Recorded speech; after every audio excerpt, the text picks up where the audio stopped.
Welcome to another episode of Talk the Talk with me, Desh Balay Bechin. This is an exclusive interview with Noni Tshabalala, Transformation Director and HR Manager from RMI, and we are recording from Kailami Grand Prix Circuit on behalf of the Festival of Motoring. With a membership of 8,200, the RMI provides a very effective collective voice that gives members considerable clout in negotiating better trading conditions. As the lead voice in the motoring industry, the RMI is a member-driven organization that constantly seeks solutions to concerns raised by members in the day-to-day running of their business.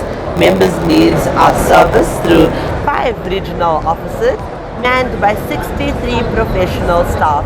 In addition, RMI is the major employer representative of the Motor Industry Bargaining Council, playing a significant role in labor negotiations as well as the industry's social benefit schemes, dispute resolution processes and exemption procedures.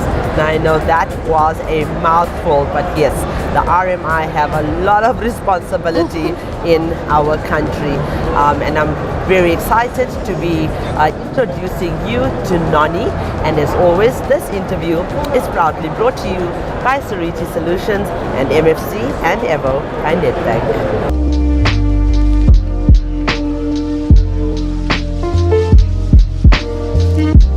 Hello, Noni. Hi, Desh. How are you? I'm very good, thank you. I'm good, thanks. So, Noni, obviously we are live, not live, but we are recording from a very busy place. So we're going to have to conduct this interview very patiently with us swapping mics and all of that. Yeah. However, I just want to say thank you very much. You are positioned right behind me here, and it's such an honor to have a woman in this transformation role with the RMI. How long have you been in the motoring trade, and where did it all start for you? All right, so I've been in the motoring trade for 15 years. So my career with motoring coincidentally started right here at the Automobile Association of South Africa, which is the AA, which is directly here at the track. So I think that's where the passion started, and that's where the passion grew.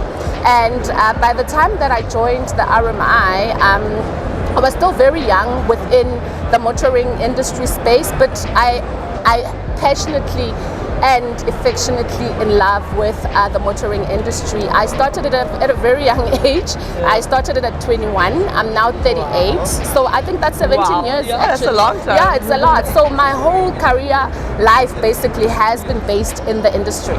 Wow, that's amazing. And so you obviously have witnessed that transformation of our industry. I have significantly so. As you know, Dish, our industry is one of the mostly male-dominated industries, but I would say that we are pushing the boundaries as women within the industry, and we know that we have a responsibility, and we are doing all that we can to ensure that there is female representation, and not just for the sake of numbers and the sake of government compliance, but we want to make an impact as women, you know? Absolutely. So what are the objectives of the RMI? Sure, I'd say that the RMI plays a very significant role within the industry.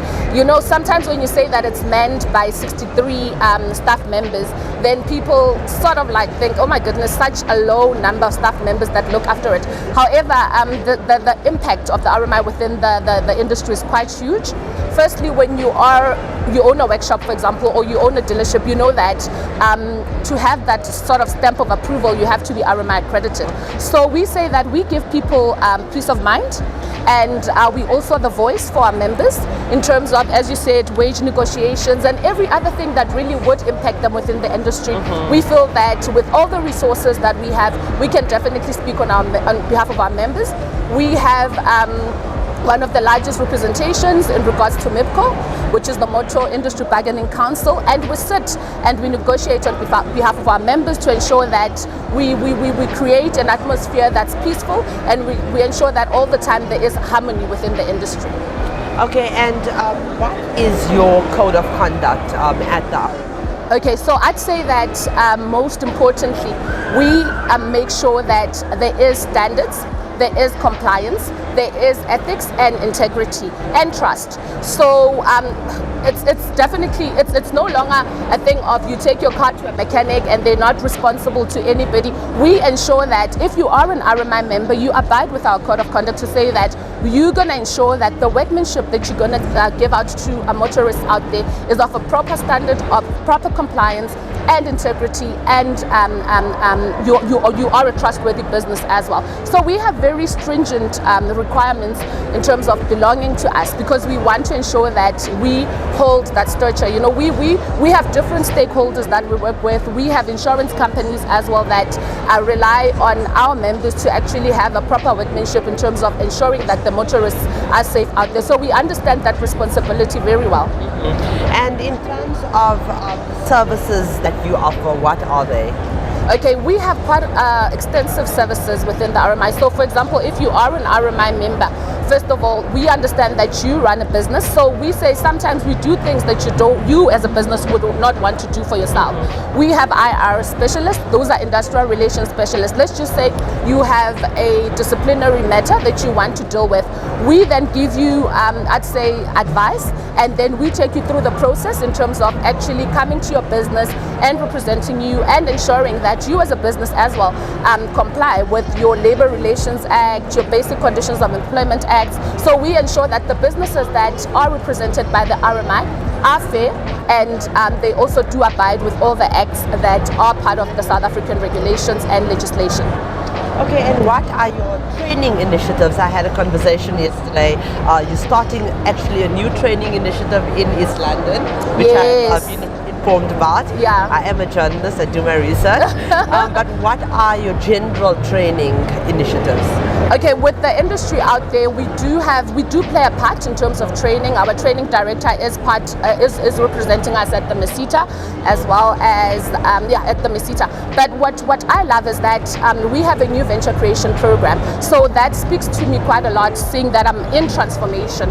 In terms of saying that, what is a new venture creation program? It's basically, we are focusing on HDIs. Those are historically disadvantaged individuals that own businesses, individuals that desperately need skills development, just in the sense that they don't know basically where to start in terms of running their businesses, also in terms of basic English, basic maths. So those would be businesses from the rural areas, from the township areas, as well as informal businesses.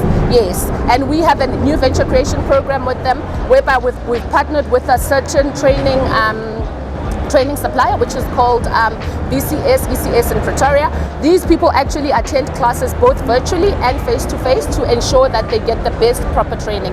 And the RMI is the one that administering that at the current moment.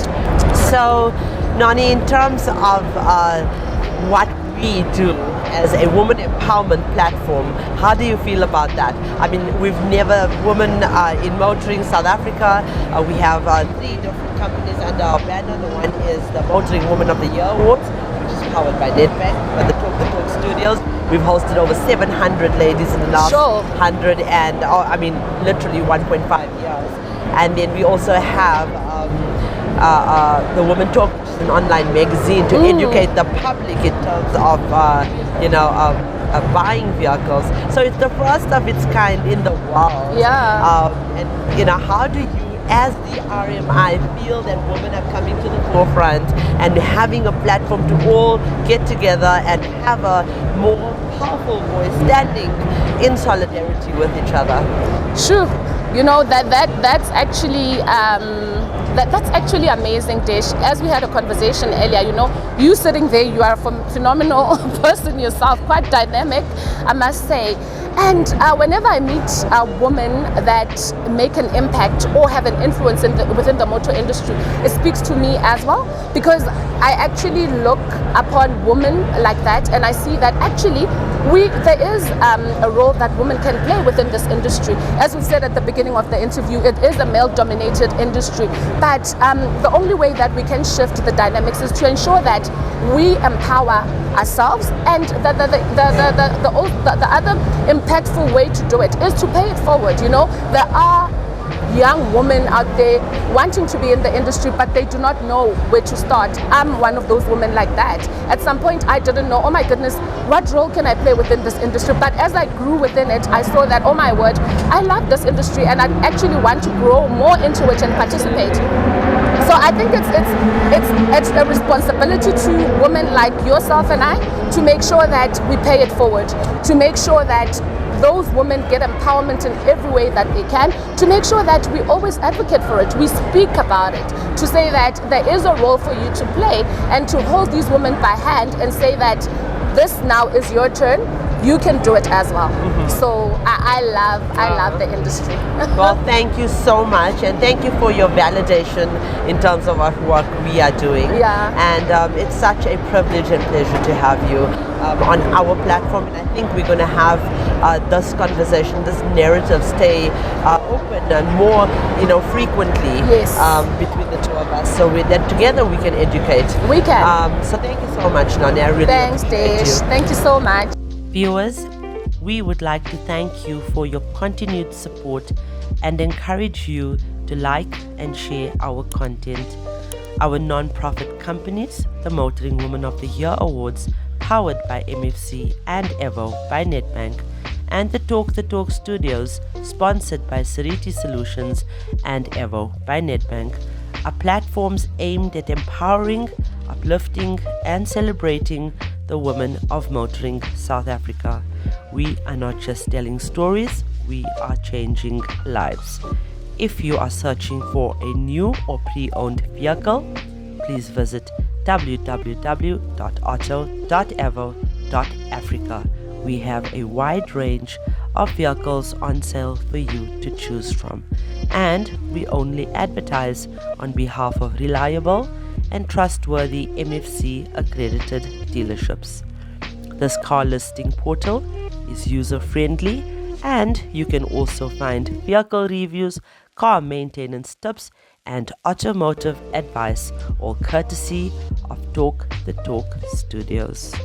So ladies, in conclusion, and I think Noni has said really a lot to empower other girls, other women, our followers in the trade.